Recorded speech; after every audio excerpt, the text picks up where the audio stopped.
பார்த்தீங்கன்னா நண்பர்களே, நேற்று இவனை பற்றி நம்ம வீடியோ போட்டிருந்தோம். நிறைய பேர் லைக்ஸ் பண்ணியிருந்தீங்க. இப்போ பார்த்தீங்க அப்படின்னா, இவனை பக்கத்தில் எங்கேயோ தான் வளர்த்தி விட்டுருக்காங்க.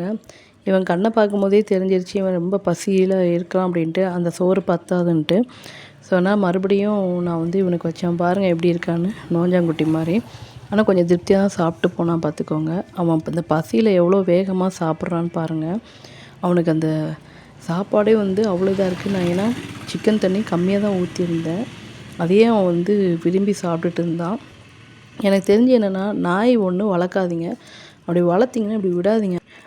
அவங்க சாப்பாட்டுக்கு எவ்வளோ கஷ்டப்படுறாங்க தெரியுமா? அவங்களா இருந்தாலும் யாராக இருந்தாலும் சரிங்க. அது மனுஷங்களாக இருந்தாலும் சரி, அது அனிமல்ஸாக இருந்தாலும் சரி, எல்லாத்துக்கும் வயிறு பசிக்கும்லங்க. அவங்க சாப்பாட்டுக்காக ஒவ்வொருத்தராக பார்க்குறாங்க பாவம் போல். நான் இங்கே எங்களுடைய பிள்ளைங்களுக்கு வைக்கும்போது இவனும் வந்து பார்த்துட்டு இருந்தான். சரி பாவப்பட்டு தான் வச்சேன் பாருங்கள். நாளைக்கு இதே டைமுக்கு வந்துடுவான் கரெக்டாக பார்த்திங்கன்னா. இன்றைக்கி வந்துடுவான். அதாவது இன்றைக்கி வந்துடுவான் பார்த்துக்கங்க கரெக்டாக. ஆனால் என்னென்னா இந்த மாதிரி செய்யாதீங்க தப்பு. வளர்க்காதீங்க. வளர்த்தா தெருவில் விடாதீங்க.